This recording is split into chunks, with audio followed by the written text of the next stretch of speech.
Hi everyone, Martin here from martinsmayhem.blogspot.com. I hope you're well. I'm an independent Stampin' Up demonstrator for the UK, Germany, France, Holland and Austria. So plenty of places in which you can purchase these products from me. Or if you want to do what I do and become a demonstrator, you are more than welcome to join my team. Hashtag the Magic Mayhems. Okay. So this is today's card. It's super fun and it's slightly different, but I quite enjoyed making it. I think it's really cute. I like the clouds in the background.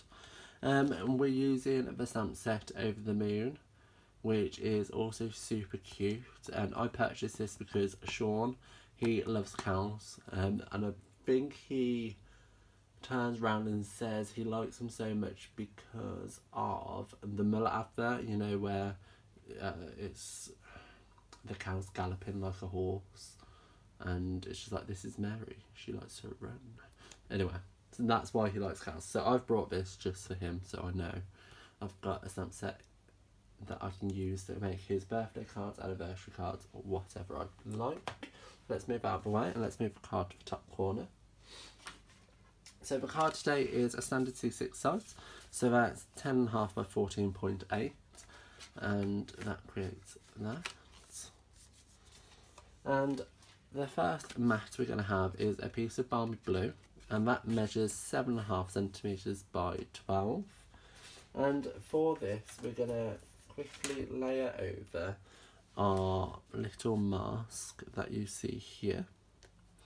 And this is just a little template which we can use with the Stampin' Up embossing paste, which I simply adore.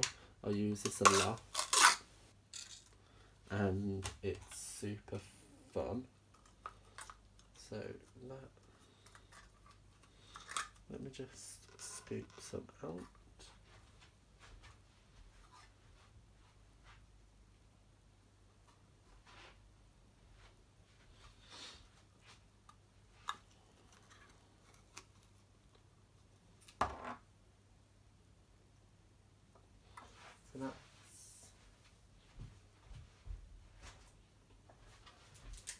So that one's a bit dry, so that's going to go in the bin. But this one is the one I used last time.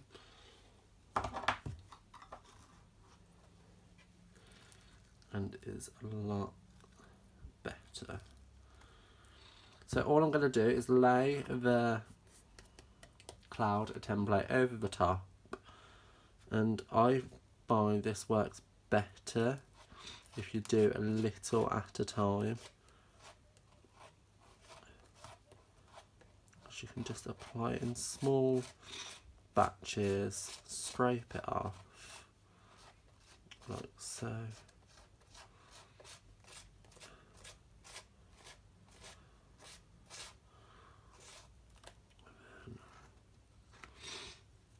There you have it.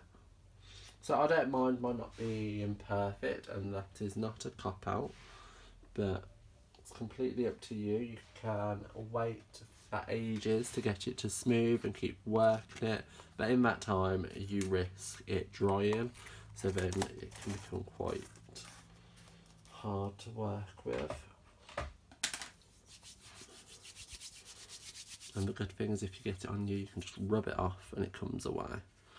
So there's that. I'm quickly going to change this because I don't want it to ruin the card. So that's just going to take a couple of moments just to dry, just so it goes quite hard and you can touch it, it becomes quite durable.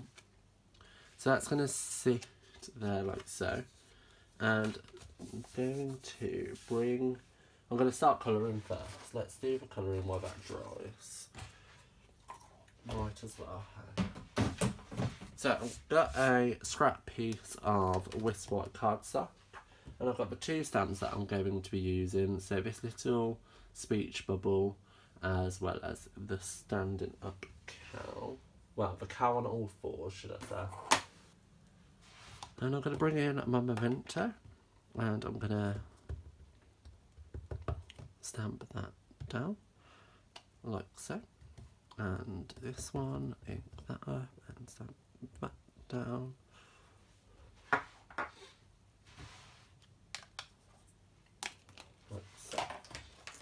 So I'm using a total of 4 blends across this whole card. So I'm using light petal pink, using dark real red, and I am using dark smoky slate and basic black.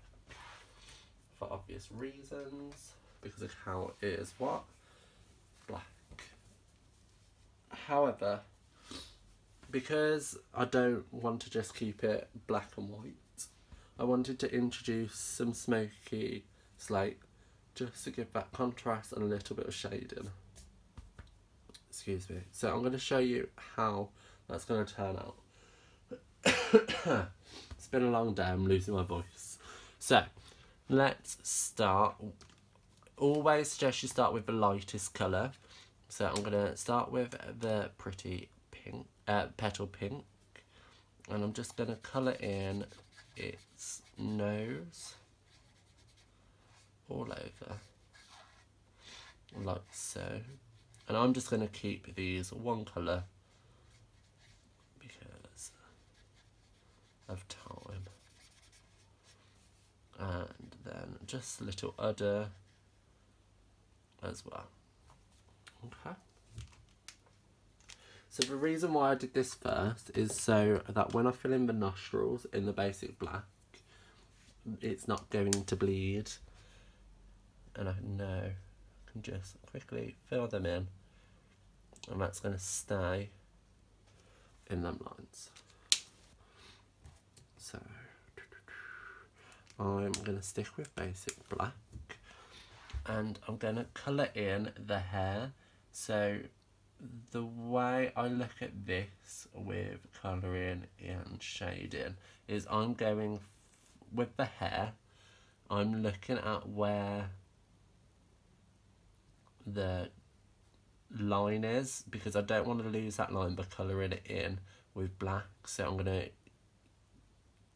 kind of do it the wrong way, and I'm going to go dark to light, but that's just because I don't want to lose that detail line.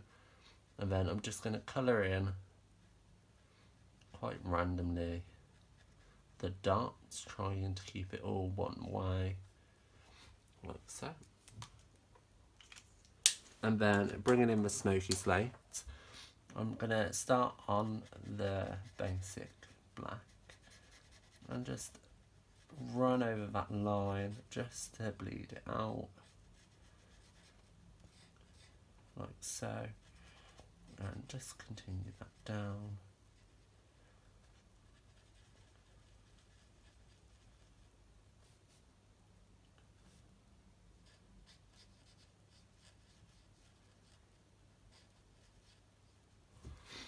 Like so. And then with the hooves, I'm going to go back with the basic black. And again, where the little toe bits are, I'm not going to fill that area necessarily with the smoky slate, because I don't want it to lose that detail. So I can go back like that.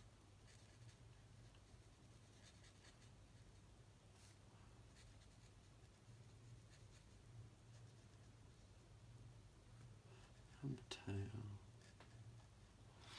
Like so. So to finish him off, I have got just to fill in his little ears, like that. And then I'm gonna grab my dark real red and quickly just colour in this heart.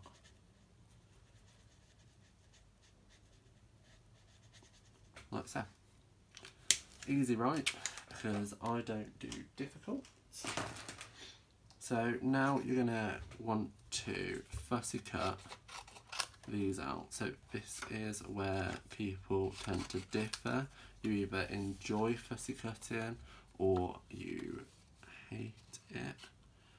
I myself, I like it. I think it's really therapeutic and enjoyable.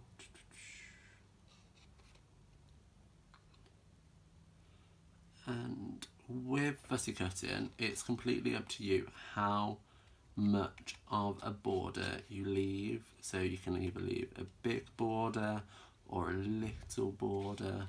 It's completely individual, and I switch between the two depending on the look I want to achieve with the final card.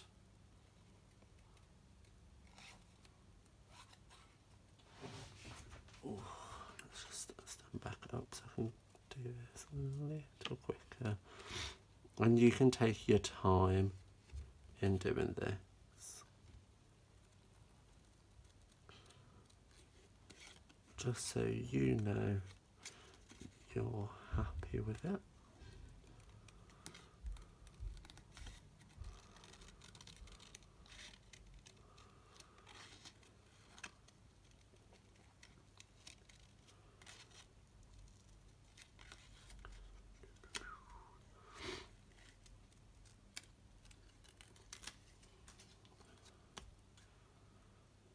Another tip when fussy cutting is move the paper and not your scissors, because that way you get a much smoother line when you're cutting. However, this fussy cutting is atrocious, and I'm probably cut it out quicker if I wasn't trying to rush, but because I'm rushing, I'm doing a terrible job. Okay, so that's the cow cut out.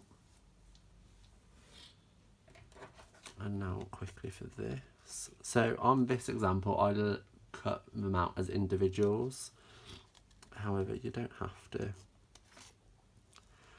can quite easily work your way around.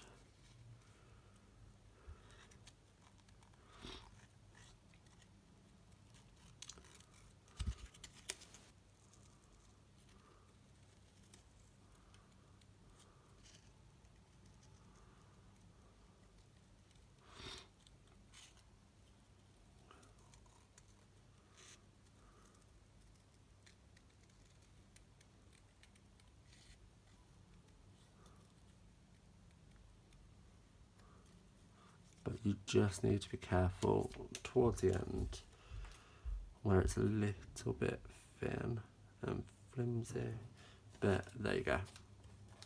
So you've got them elements all sorted and ready to go.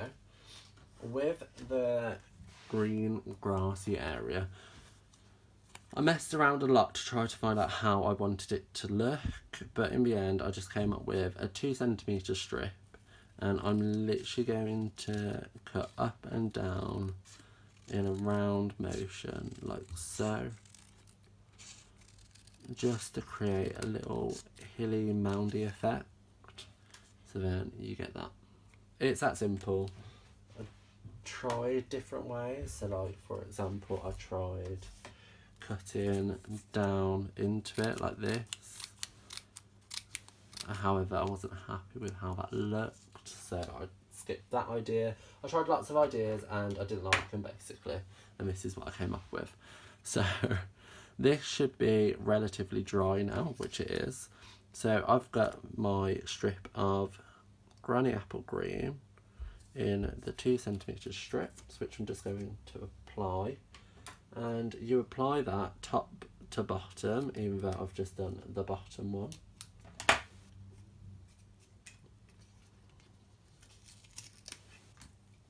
So ignore that. So snail adhesive, where are you?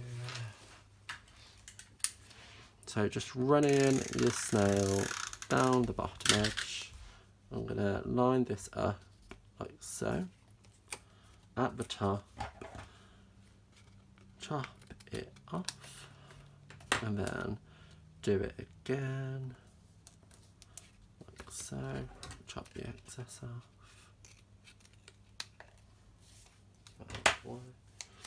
Then lay another one down like so, and then do a final one. So I've done mine in 4 strips, but again, that's completely up to you how many strips you do. I think 4's a nice number. And then I'm going to grab my dimensionals and pop one behind the cow, pop him just sticking out from the second mound, and then one behind that little speech bubble, pop that there, like so, then flip that over, pop this up onto dimensionals,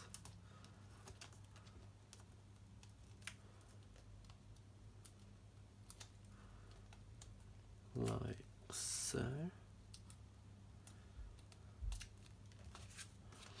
and then that can be adhered down to a card. And I thought I was being quite different by putting it into the bottom corner and having the white edges around. You might not personally like that, and that's fine. You can pop yours smack bang in the middle, whatever you prefer. And then I've already taken the sentiment from the stamp set, which is "You're utterly fantastic," and just heat set that onto some basic black cardstock. And I'm going to grab 2 mini dimensionals to start. And remove the backs. And then I'm going to grab an additional dimensional and pop that onto the back of one of them where my sentiment is going to be starting off, and then that's going to sit across the card like so. So we're matching the 2 dimensionals worth of height on this side with 2 dimensionals there. Okay, so that's the card, and once you've done the card you can make an additional tag to sit with it. So that's super cute. I hope you enjoyed today's card. While you're here, why not pop into the description bar below, where a full list of the items used are available, as well as links to my online shop for you to purchase them for yourself. While you're down there, like, comment and subscribe, and why not share to your social media so everyone can see how fun it is to make such a wonderful project. I'll see you around. Bye.